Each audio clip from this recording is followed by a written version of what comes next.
Forgotten Girl, Chapter 20. Iris didn't have the energy to make it upstairs after step practice, which went by in a messy blur. She was consumed with her night with her night with Avery, her fight with Daniel. They hadn't talked the rest of the day. She knew that she shouldn't have said what she said.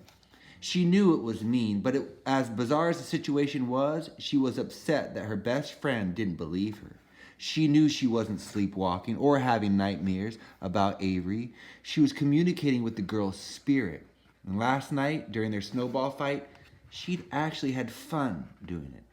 Avery did leave her out in the snow by herself, but Iris got extra attention from her parents as a result. It's really coming down out there. Her parents were bundled up, prepared to go out in the snow, but the slow but steady snowfall. Where are you going? Iris sat up from where she was laying on the couch and looked anxiously to her mom and dad. She needed them here. She was too exhausted to deal with Avery coming again. Y'all can't go anywhere in the snow. It seems like the snowflakes are getting bigger by the second. She reminded herself of Sugar. We'll be right back. We just need to run and get some things to prepare for the storm. It looks like it may be coming earlier than we thought, Mama said as they both kissed Iris and her sister. We're going to divide and conquer so we can be back faster. If Iris weren't so afraid, she would have thought this was funny. It snowed in Esau regularly enough for them to be used to it, but seldom enough that they felt the need to go out and buy milk and bread whenever there was a blizzard. But instead of laughing, she lay back down on the couch and closed her eyes to catch up on some much-needed sleep. Y'all be good, and Iris, her mom knelt down beside her, lowering her voice to a whisper. This would be a really good time to play with your sister. Iris fought the urge to roll her eyes. How could she think about playing at a time like this? She was exhausted. Did her mom remember what happened last night? Of course she didn't. She was probably too busy worrying about Vashti. See you in a bit, girls, her dad yelled from the open door, letting the cold in. Love you. Lock up.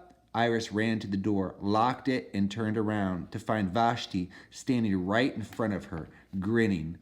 Iris jumped a little. Dolls? Vashti said. Iris sighed. She'd play for a while, and then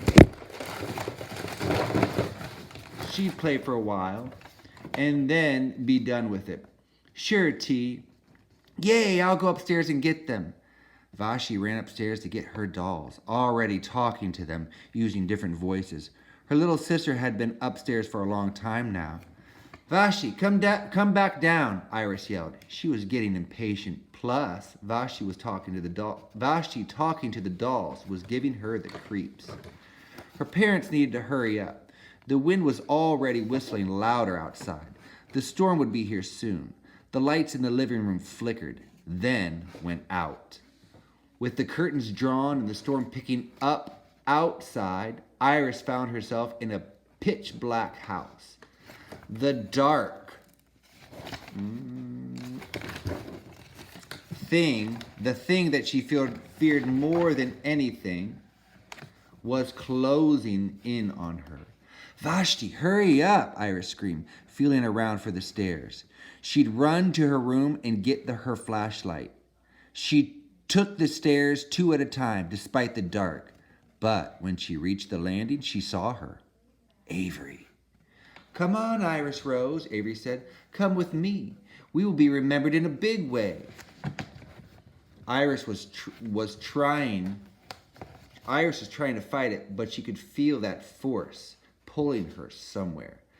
Vashti will be safe here. You didn't want to play with her dolls anyways. You wanted to rest. After my idea is done, you can rest. I promise. Avery was right. Iris nodded and let herself be taken away by Avery's cold wind. She was lifted off her feet, then gone, the lights flickering back on moments later. That's the end of chapter 20.